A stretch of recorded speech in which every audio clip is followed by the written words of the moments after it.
Good morning. Let's talk and then let's pray. This is so important. I don't know how. Listen, I just was not gifted with a voice and tongue that could charm people, whether or not it was a message from the Lord.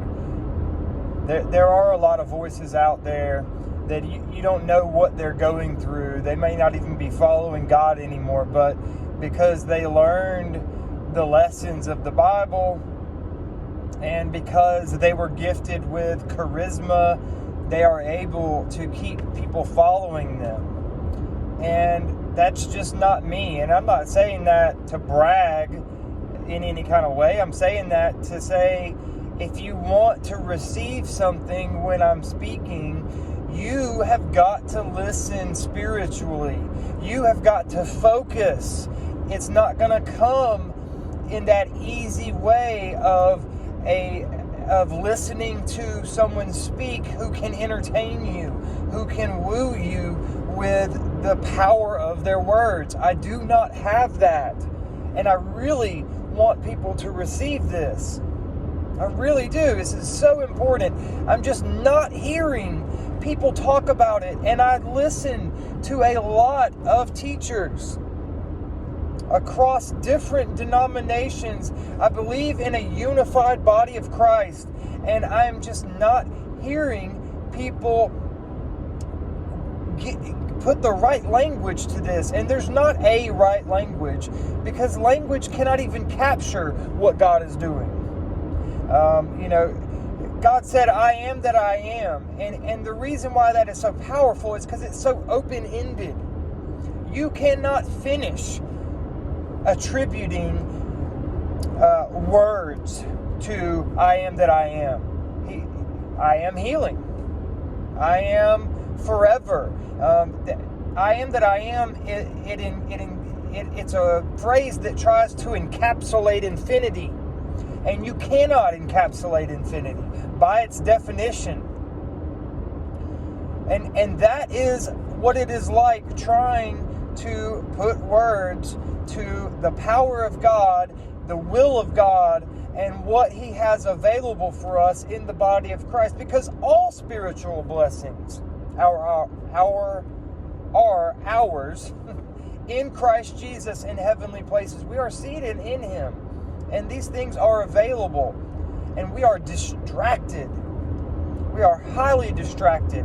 We are distracted by the very things that God is doing. How can that be? How can that be, you might ask? Like how is it possible to be distracted by what God is doing? It's very simple. Lord, I pray that you open the eyes of our understanding, that we not just see the fruit, but that we hook our souls up, that our hearts be firmly planted in the vine, that these branches, these vessels carry everything that you have available for us to carry right now. I pray that we don't miss this. This is a one-of-a-kind situation, surely in our own lives, and likely it is a singular time that while it has shadows and while it reflects back to much of our Bible, it's not something that is available all the time. I hear you, Lord, and I want us to understand it. I see enough to know that I need to see more, Lord. Please help us with this. So, we all know the events that have happened. Jesus, make this clear to us. In your name and by your authority, let your Holy Spirit teach us. I am listening, Lord, even more than I am speaking right now. So we all know the events that have happened.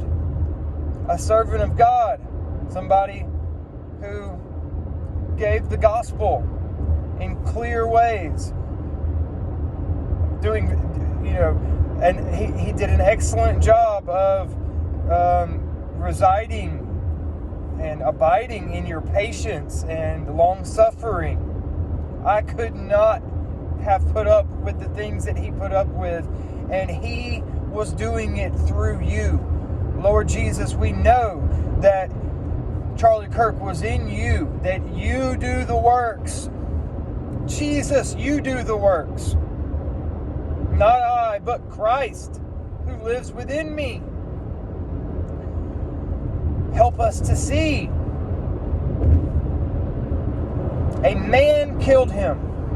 A man under the influence of spiritual darkness, the darkness that we wrestle against, but a man killed him. A man whose feelings have been echoed throughout a culture of darkness, a people given over to our spiritual enemy. People are being hateful. People are celebrating these actions. Man killed. Person died. People celebrating. These are the things we're talking about. Let us continue. Conspiracies. It was Israel. Our government's hiding things. They're not telling us everything. I mean, I don't even listen to these, but you'd have to be deaf not to know that these narratives are out there. Distracting us, dividing us. Instead of being one unified body ready to receive what the Lord has, we're being poised and divided to argue over denominations and motives and so on and so on. People, actions, places. These are the topics of the days of our lives. There are great movements. We're talking about these gatherings that we're seeing across the earth.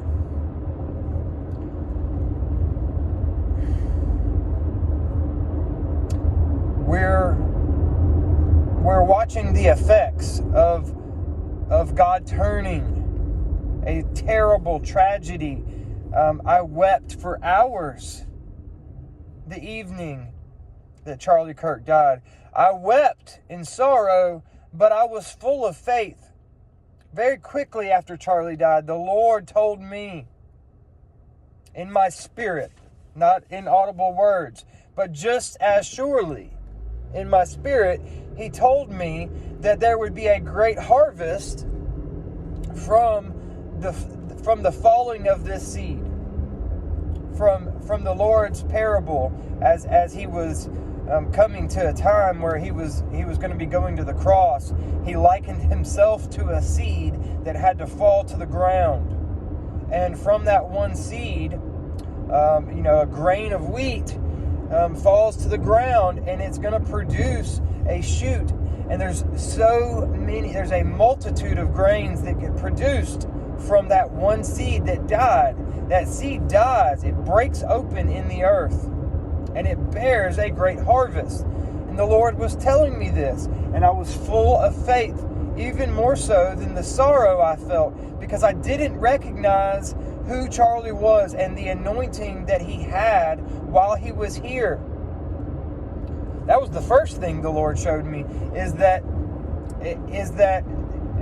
just how powerfully He was with this man. And that came as I was praying that Charlie live. There's a lot. I mean, there's so much to talk about.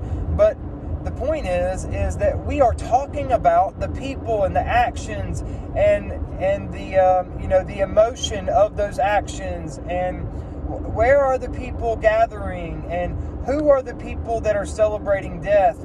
But that is not the right message. It's not wrong to talk about those things, but the problem is that we're not talking about the Spirit.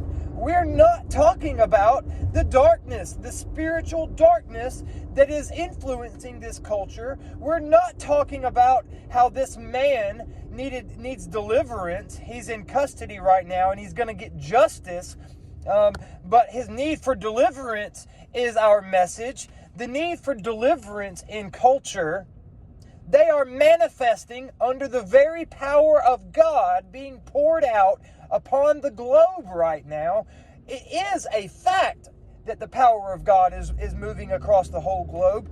The Lord likened the Spirit to a wind, and the people of the Spirit. And you can see the effects of the wind, and you can hear the sound, but you can't see it. And we're busy talking about the branches moving, and barely mentioning that the wind is blowing.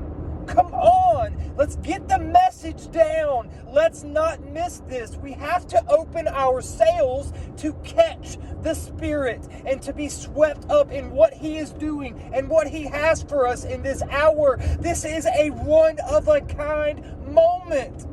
It is an appointed time. It is a Kairos time.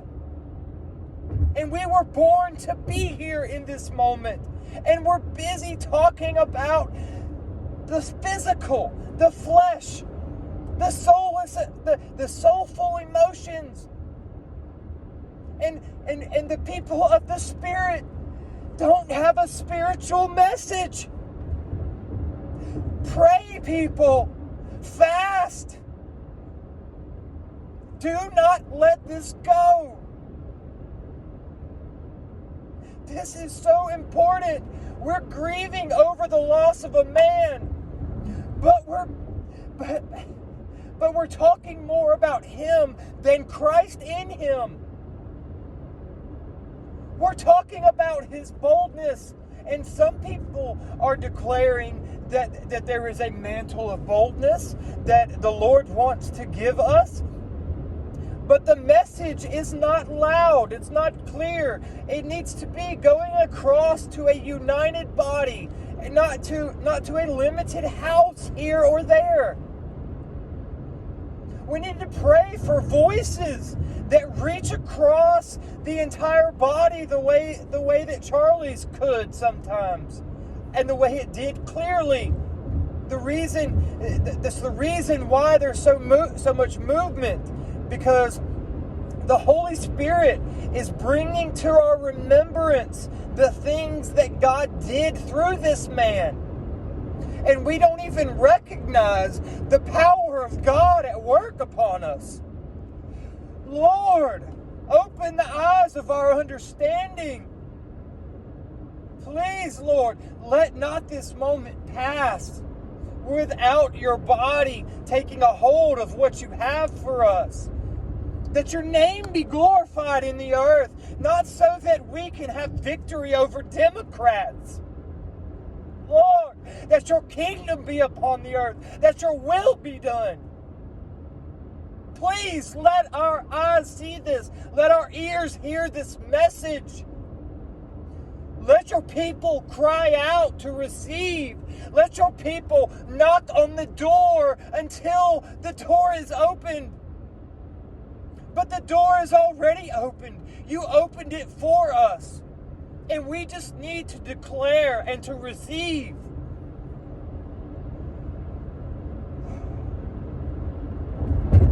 I do not say any of this to condemn anyone. I'm convicted myself. I do not feel as if I am fully, walking in the revelation that